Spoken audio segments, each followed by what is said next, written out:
Benvenuti cari amici su Underground Sea per proporvi un primer dedicato al Modern, avviando, come accennato nell'ultimo video delle news, un nuovo ciclo dedicato a questo formato, sfruttando i risultati dei tornei organizzati dal MOLE, Modern League Emilia.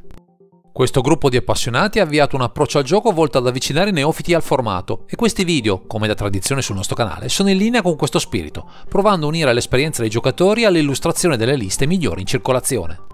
Questa volta, complice il risultato di Saviero Barbieri, proviamo a descrivere il potenziale di un archetipo che ha spesso tenuto testa al formato, con vicende più o meno avverse, anche a causa di alcuni ban mirati che ne hanno indebolito in passato il suo potenziale. Questa volta li parleremo di Affinity.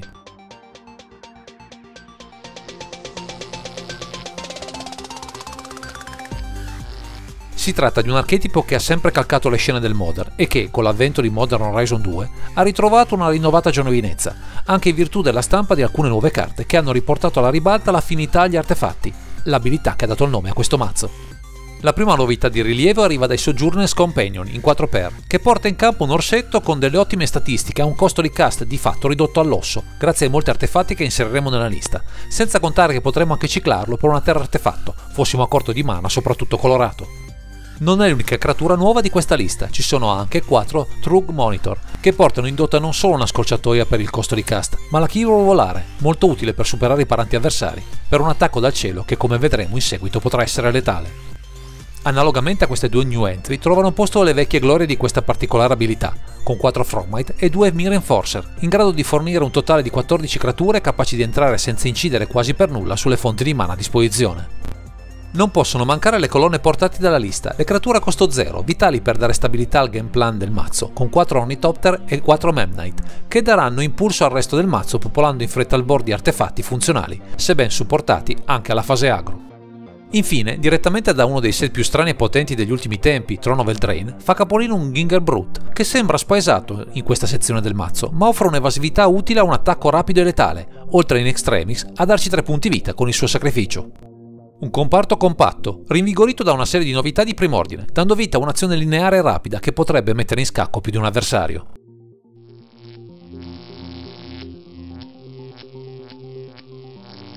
Con un comparto creature piuttosto nutrito, è chiaro che gli spazi di manovra tra le 60 non sono molti per implementare altre magie, ma c'è un'altra stapola in questo archetipo che non può certo mancare, Tugcast, qui in 3x. Con la capacità che ha questo mazzo di castare in rapida successione diverse carte anche a turno 1, è quasi certo che ci svuoteremo la mano in fretta e pescare 2 carte aggiuntiva per un mana blu potrà darci un boost non indifferente alla nostra azione.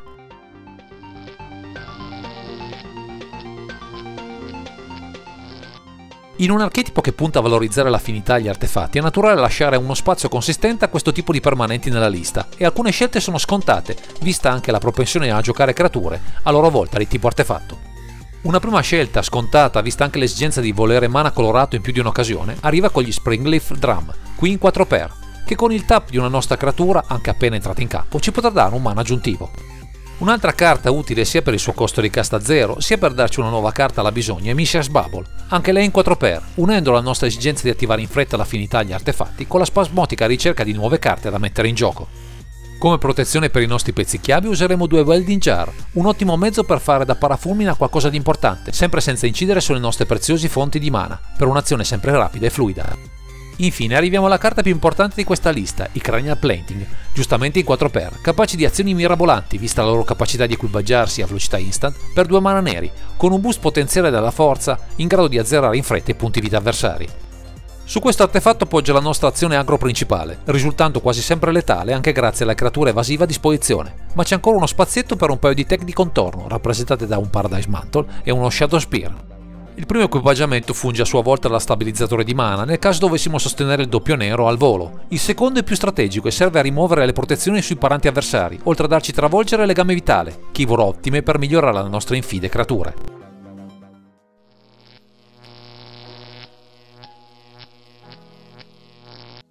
Se da un lato Modern Horizon 2 ha portato una serie di novità sul fronte delle creature, anche il reparto terre ha avuto degli upgrade importanti, a partire da una carta ormai rinunciabile in questo archetipo, Urza's Saga, giustamente in 4x.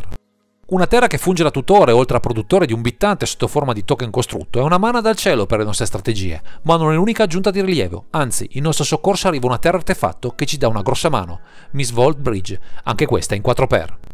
Entra tappata e potrebbe far storcere un po' il naso, ma ci dà comunque un artefatto in campo, per di più indistruttibile, così da alzare la conta per l'affinità, oltre a darci il mana blu e nero vitale per le magie ed equipaggiamenti chiave. Sono chiaramente presenti per lo stesso motivo 4 Darksteed Citadel, unica terra artefatto del passato sopravvissuta ai ban, che ci dà anche in questo caso benzina per la nostra strategia principale, oltre a mana incolore, sin dal suo ingresso in campo. C'è però un'altra terra entrata di recente nel formato, Treasure Vault, anche lei in 4x, che ci offre, nel caso fossimo ricolmi di mana, la produzione di tesori, ulteriori artefatti utili alla causa, senza contare che è comunque un artefatto a sua volta, stappato per giunta. Chiudono la conta delle fonti di mana 2 isole, vista la propensione della lista ad avere maggiore bisogno di mana blu, ma di modi alternativi per avere mana colorato ne abbiamo in abbondanza, per essere sempre pronti ad aggredire ogni opponente.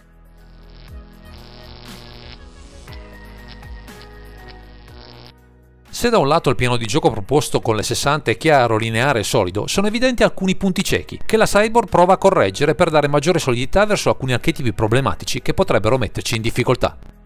Una prima scelta, utile verso diversi avversari, arriva con 2 Dumping Sphere, che ci offre un effetto stack simmetrico che non ci dovrebbe limitare più di tanto, vista la nostra capacità di bypassare i costi di cast, dall'altra limita la produzione delle terre di trono, spesso pericolose per le nostre vittorie.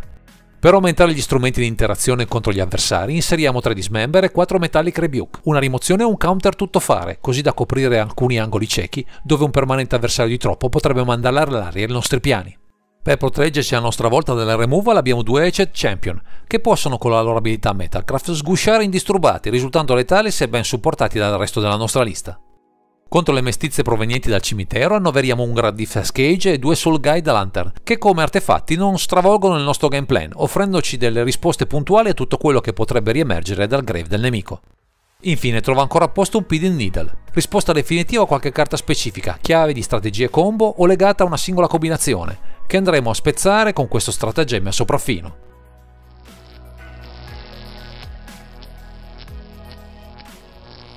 La scelta di Saverio Barbieri per approcciarsi al Modern per un torneo finalmente in real dopo un lungo stop durato ben 18 mesi, affidandosi al suo Affinity, nasce dal suo amore per la meccanica preferita dal momento del suo avvicinamento a Magic.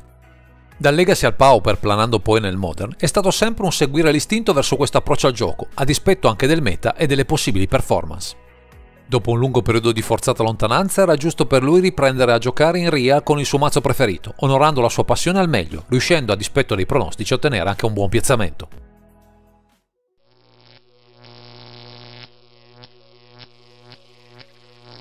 Se è il cuore ad aver guidato Saverio Barbieri nella scelta di questo Affinity per calcare le scene di un torneo in Modern, la testa certo ha diversi elementi per giocarsela anche in un meta complesso come quello attuale. La strategia nel mazzo è abbastanza chiara: giocare creature, attaccare, se finisce la benzina si pesca, se si pesca Cranial lo si equipaggia, però bisogna essere sempre accorti, seguendo pochi semplici consigli che in linea generale possono aiutarvi a impostare la partita nel modo corretto. La nuova Urza's Saga è la carta che va giocata nella maniera più scrupolosa e ci aiuta a impostare l'intero game, andando a sfruttare al meglio in particolare la sua seconda abilità, per produrre almeno 2 nuovi costrutti per dare benzina alla combat. Ecco il motivo della presenza di Springleaf Drum e Paradise Mantle, per ottenere mana dalle creature appena create nel caso dovessimo giocare questa terra presto e raggiungere i 2 mana per l'attivazione della sua seconda abilità. Un utility che potremo invece cercare sempre grazie a Urza's Saga, quando sarà attiva la sua terza opzione, prima del suo sacrificio, è Shadow Spear, che ci può risolvere non pochi problemi verso i permanenti avversari. Anche recuperare un Gingerbrut per una one shot letale con il supporto di Cranial Planting o una Welding Jar nel caso siamo di fronte a un avversario con troppe rimozioni possono essere delle valide scelte per questa terra tuttofare. Insomma, una carta che ha cambiato i connotati di questo archetipo, che è sì dritto e lineare nell'azione, ma ora un'arma in più per valorizzare al meglio sia le carte in 1x di main sia la side nel momento del bisogno.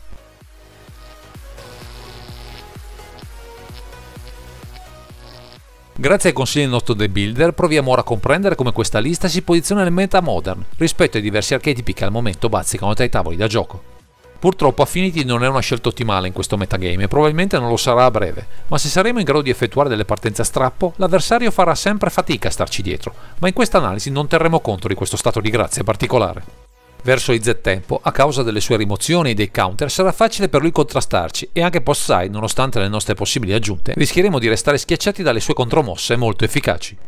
Verso Hammer Time sarà un terno all'8, dove conterà la partenza migliore, anche se il nostro avversario, se indisturbato, può essere più veloce di noi. Verso i mill deck non siamo messi troppo in difficoltà, visto che possiamo con il nostro piano agro rapido mettere sotto scacco il nemico, inserendo post side i nostri counter, fermando le carte più problematiche. Verso Living End non sarà affatto facile spuntarla, anche perché non giocando più gli Arcbound Ravager non abbiamo molti strumenti per contrastare il loro piano di distruzione e rianimazione di massa.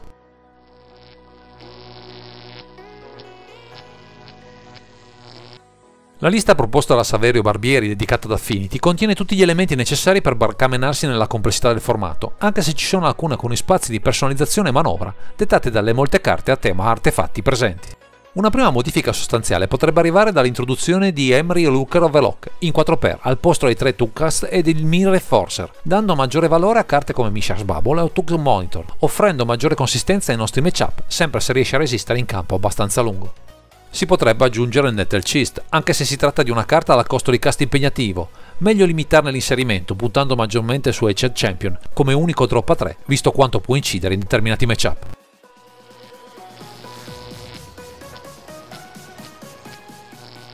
Siamo giunti al termine di questa disamina dedicata al Modern e ringraziamo per la disponibilità Saverio Barbieri che ci ha illustrato il suo archetipo del cuore, anche a dispetto di un meta al momento non certo favorevole per i robottoni. Se vi piace aggredire in fretta il vostro avversario sfruttando anche tutte le novità provenienti da Modern Horizon 2, questo Affinity potrebbe fare a caso vostro, anche se, a onor del vero, non avrete vita facile tra i tavoli da gioco del formato. Se siete interessati al Modern o volete partecipare a uno degli eventi organizzati dal Mole, Modern League Emilia, troverete in calci a questo video i loro riferimenti, avendo così modo di scoprire o coltivare al meglio la passione per questo splendido formato. Direi che questo è tutto per questo video, grazie per averci seguito e non dimenticate di commentare, condividere e sottoscrivere il canale per ritrovarci sempre qui, su Underground Sea. Underground Sea è sponsorizzato da Car Market, il più grande marketplace d'Europa per le carte di Magic.